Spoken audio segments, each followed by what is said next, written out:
So Damon, I know that you've developed some beautiful products for fishing out your neck of the woods, south of the equator. Yeah. And the first time I saw these things, I realized what the carryover here was in California and in the Pacific Ocean, especially for our big pelagic fish out here. Oh, absolutely. I mean, you were straight onto it. Obviously, the DTX minnows are great on the wahoo and tuna, but the yellowtail applications for some of these baits, like the mad scad and the riptide, particularly, even the smaller stuff for calico bass over kelp beds, that sort of thing. I'm finding out as we go that some of the smaller mad scads, the little 115, even the little 95.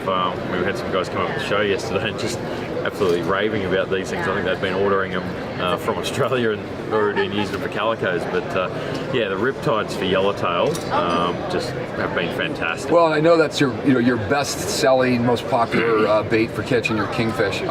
It is on your way, which the kingfish is basically a big yellowtail. Same thing, yeah. So we get really big kingfish. Well, New Zealand gets even bigger ones than Australia, but we call them kingfish down there. But these baits, I mean, that's probably the number one kingfish lure in New Zealand at the moment. So they're catching a 50-pounder is nothing for those guys. So right. The smaller versions for the size of yellowtail that we get in Southern California as well. But what's really funny about our yellowtail, I'm sure it's the same with the kingfish, is that they're not afraid to eat big baits. Oh, I mean, even with our yellowtail, a 10-pound yellowtail will eat a bait that size. It's amazing. Absolutely. So, I don't think it's just limited to like the smaller 155 size. No. And I know we're developing here in the future a little bit heavier 155 for casting on our style of gear. Yeah, exactly. I must conventional. I must admit, it's fascinating watching all the conventional casting, because I mean, pretty much everywhere else in the world, it's fishing for kingfish or yellowtail with spin gear and stick baits. So I mean, you can use the conventional gear, no problems, but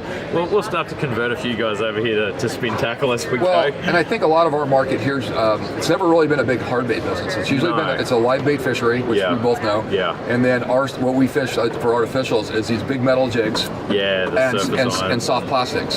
So the hard bait business, I think what's really interesting about Nomad is you're coming into a market where people think of bass fishing as hard baits, and then some trolling stuff as hard baits. Yeah. Well, now we're interested in the casting hard bait market. Exactly. For tuna. Like I think that 105 that you developed, the heavy. This little guy is going to be absolutely fantastic. I mean, for tuna, we really did design this as a tuna bait, but it's got fantastic applications for yellowtail as well. But it's small, it's heavy, so there's 1.5 ounces, really small. It's through wide, super strong hooks on it. I mean, it's designed for catching tuna up to 60, 80 pounds. Which with our bluefin fishery now here on the West Coast, it's perfect. That is casting into foamers. Yeah. Like everybody's already seen that. Yeah. That's going to be a foamer bait for sure. And then on top of that, we fish a lot of slide when we're fishing.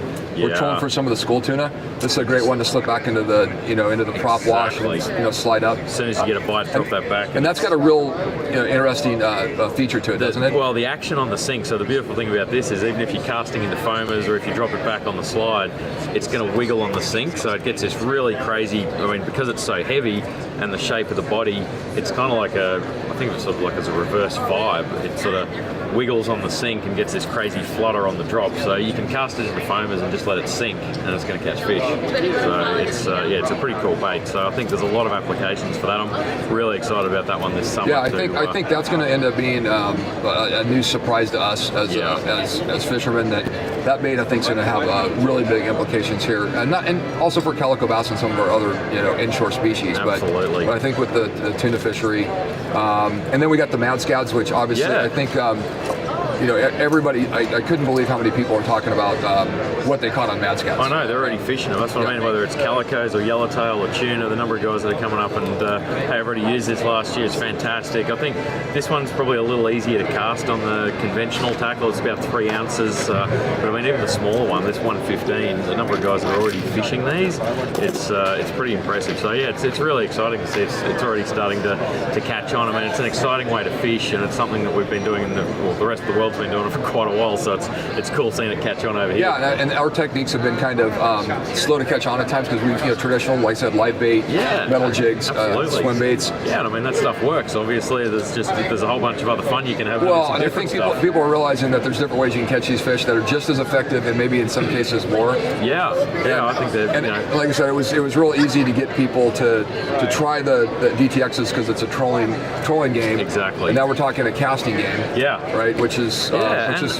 which is fun. It's fun. It's really fun. I mean, the thing for me is you see the fish come up and hit the bait or hit the lure. You're casting, you're watching them come up, and you're trying to work the lure and actually make them come in and hit the bait. And it's just fun. It's just a cool way to fish. It's visual. And then what I really don't want to forget about is that our jigs have really taken the Southern California tuna market between the buffaloes and the gypsies. There was a guy from the Sea Adventure, one of the big charter boats, came up yesterday, and he said in September and October last year he caught 60 bluefin over 200 pounds on the Buffalo 320. And it was all the pink was the one he liked, the pink glow. So it's unbelievable just to hear the stories of what guys are actually catching out there on them already. I mean, we know the stuff works obviously, but it's really great to see the uptake on it. Well, and I think the Endorsement off there's several boats out there that that are really well known in the industry, such as like the Royal Star, Red Rooster, American Angler, Shogun. This is their jig of choice. Absolutely. Jig of choice. I mean, this is what the crew are recommending people fish. Yeah, absolutely. So I mean, they're rigged with such great hooks. Yeah. I mean, well, that's the beauty of everything. I mean, the jigs and all the lures, we want to be able to fish them straight out of the packet. Right. So, there's no re-rigging. I mean, we recommend adding an assist hook on the bottom. Yeah, look, you can add one on the bottom if you want to. Right. I mean, some guys do, some don't. Locally there seems to be a lot of guys doing that rig and it works. So, just hold it up there.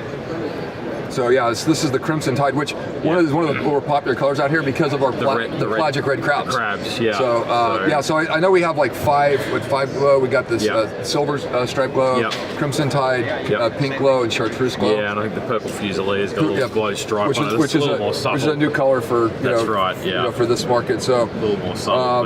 There's a bunch of cool stuff there. That's for sure. And then we didn't even talk about our Chuck Norrises. So the poppers, the Chuck Norris, the poppers for for tuna fishing. I mean, the thing is that there's such a big range of lures that have real application to this area.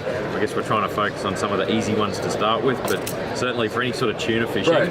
Oh, we didn't even have this one last year. Yeah, that's the 150, which is I think going to be our go-to size. Obviously, the bigger ones for GT giant trevally or our big bluefin. Yeah, but big bluefin. I think the 150 your school size. It's just an easy. It's 3 ounces. It's easy to cast, and you go down to the smaller ones for calicos. We got a whole bunch of other cool stuff. The dart wings, the Mavericks. There's a whole bunch of stuff that we can I think it's kind of funny. So we have such an innovative line that we see it in waves. Like all of a sudden everybody's talking about the Maverick, and then now it's the Riptide. Now it's the Chuck Norris. So it's like there's so many great products that Nomad puts out that sometimes we feel like you forget the